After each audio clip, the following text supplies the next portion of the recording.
In this video, I'm going to share 6 strategies for keeping your man interested and deepening your relationship while dealing with social distancing. So if you're dating a person or if you're in a relationship but you're being separated because of this situation, then this is the video for you. Don't go anywhere because we're starting right now. Hi everyone, I'm Dr. Antonio Borrello and I'm a psychologist and a relationship coach.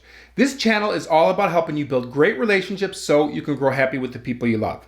So if you're interested in making your love life the best part of your life, start now by clicking the subscribe button and hit the bell notification so you aren't missing anything. Okay, on to our topic. Tips for keeping his interest and deepening your relationship at a distance. As the world fights the spread of this dangerous virus, governments all over the world are taking measures to slow the spread of the disease. This includes canceling public events, closing schools and workplaces and bars and restaurants, and taking other social distancing measures to limit human contact with others. And while physical distancing may be necessary to stop the virus, it can certainly be isolating and exacerbate loneliness, anxiety, and depression. But fortunately, it's 2020 and keeping physical distance doesn't mean that we have to become socially and emotionally distant from the ones that we love and the people that we're dating. In fact, I'm going to share some strategies for maintaining and even deepening the connection you have with your significant other. So without further ado, here's number 1. Number 1, embrace technology and a variety of ways of connecting.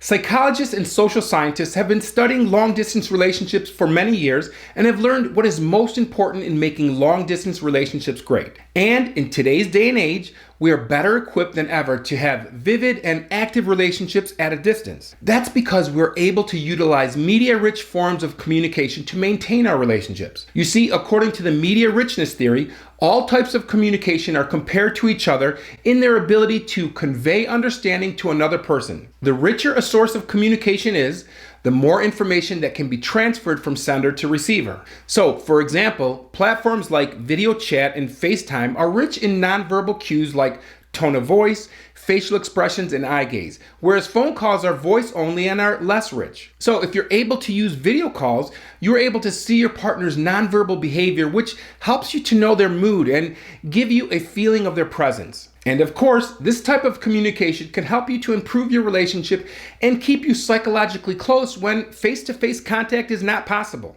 Additionally, high-quality relationships tend to use a variety of ways of connecting. People who call and text and video chat and reach out on social media tend to have higher quality relationships and more interdependence than those who use only one mode of communication. So, during this time of social distancing, use your whole arsenal of tools for communicating rather than relying on just one mode. Number 2, focus on the quality of communication over quantity. Many couples think that they need to compensate for not being physically together by doing more communicating. So they engage in moment-to-moment texting all day long. But when you do that, it makes it more difficult to enjoy your days because you're constantly wishing that you could be together. Plus, your conversations will start to get a little boring and that will make things worse. Instead, focus on intentional quality communications where you really invest in the conversation, and this will create stronger bonds between you both. So if you have daily bedtime conversations, for instance, give a little thought beforehand to the most important parts of your day to talk about.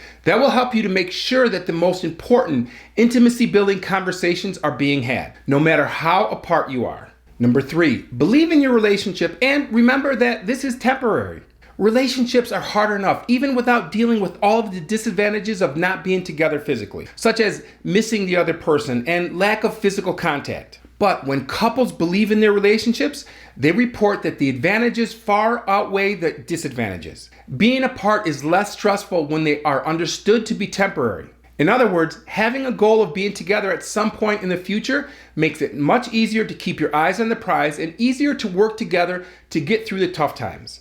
Another important thing to remember, being forced to be apart can create feelings of relationship security because it's obvious that you both are willing to make it work. So you have to believe in your relationship and believe that you are so fortunate to have found such an amazing connection with your partner. And when you have greater belief in your relationship and more certainty about the future, you also have something more concrete to look forward to and take solace in when times are tough. So remember this situation is temporary and soon you'll be able to be together again. Number 4, have a great plan for the next visit.